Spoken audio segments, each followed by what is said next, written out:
Hamas luncurkan serangan rudal besar-besaran terhadap Israel.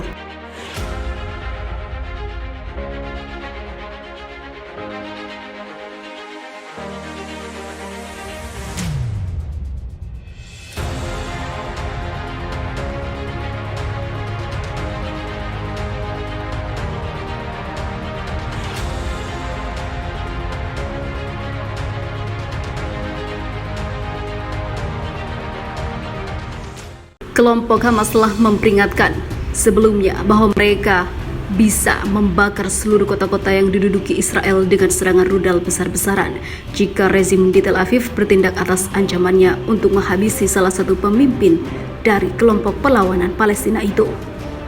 Namun apa yang terjadi? Ternyata benar demikian. Ratusan rudal Hamas menghantui langit Israel. Menurut jaringan televisi Al-Mayadin Lebanon, Hamas mengatakan kepada mediator Mesir bahwa mereka tidak akan tetap acuh tak acuh terhadap ancaman rezim Israel untuk menghabisi para pemimpinnya. Mencatat bahwa harga kebodohan seperti itu diketahui musuh. Kami membakar kota-kota di pusat negara itu dan meluncurkan rudal ke Tel Aviv dan Gush Dan jika Israel bertindak atas ancaman yang melampaui imajinasi. Lihat apa yang terjadi sekarang, ungkap Abu Ubaidah, juru bicara Brigade Ezzedin Al-Qassam, sayap bersenjata gerakan perlawanan Palestina yang ditakuti banyak sekali pasukan Israel. Tokoh media Israel telah menyerukan pembunuhan pejabat tinggi Hamas, yaitu Yahya Sinwar, sehingga membuat hal itu geram. Hal itu membuat Hamas ngamuk dan melakukan serangan di luar dugaan. Bahkan sebelumnya beberapa dari mereka membawa ancaman itu ke media sosial secara terbuka, menyerukan pembunuhan dari Sinwar dan juga berharap dia dihabisi saat di penjara. Anggota ekstremis Knesset Itamar Ben-Gvir menyerukan pengeboman rumah Sinwar.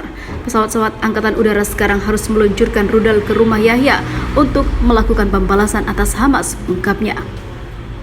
Seperti diketahui sebelumnya dan diketahui seluruh dunia jika rezim Israel telah melakukan banyak sekali pembunuhan sejak pembentukan rezim 74 tahun yang lalu.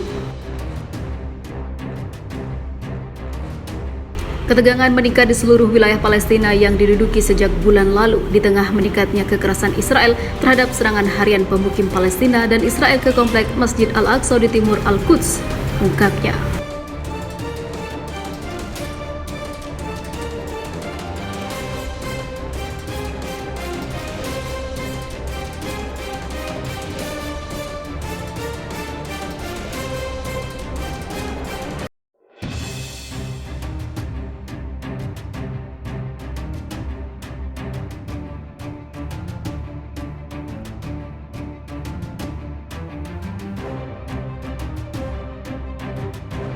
Israel wajib paham status Masjid Al-Aqsa dan Yerusalem jangan diubah jika tidak Hamas lakukan.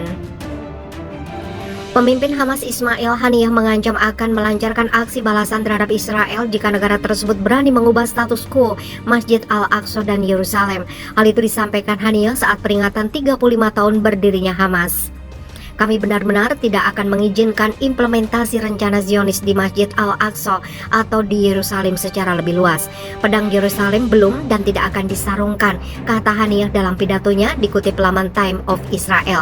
Dia menegaskan tugas Hamas untuk menjaga Al-Aqsa tidak akan pernah luntur.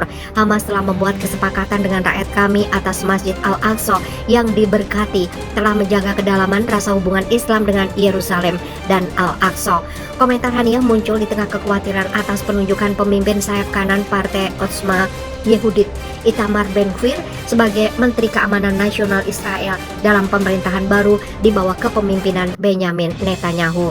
Sebagai tokoh yang dikenal anti-Arab, naiknya Ben-Gvir ke posisi tersebut diprediksi membuka peluang bagi kaum Yahudi untuk dapat melaksanakan peribadatan di sekitar komplek Masjid Al-Aqsa. Selama ini, sejumlah aktivis Yahudi telah mendorong agar warga Yahudi diizinkan melakukan peribadatan di sekitar situs tersuci ketiga umat Islam tersebut. Ben-Gvir bahkan telah menyerukan agar pembatasan kaum Yahudi untuk memasuki dan beribadah di Al-Aqsa dicabut. Menurutnya hal itu merupakan bentuk apartheid anti-Yahudi di tempat suci. Benyamin Netanyahu telah meminta perpanjangan waktu selama 2 pekan untuk membentuk pemerintahan. Tenggat waktu pembentukan pemerintahan seharusnya berakhir tengah malam. Kami berada di tengah negosiasi, tengah membuat banyak kemajuan. Namun dilihat dari kecepatannya, saya memerlukan perpanjangan hari yang disediakan oleh undang-undang untuk membentuk pemerintahan, kata Netanyahu dalam surat yang dirilis oleh kantornya. Secara hukum, Presiden Israel yang kini dijabat Isaac Herzog dapat memberikan perpanjangan waktu hingga 14 hari untuk keperluan negosiasi.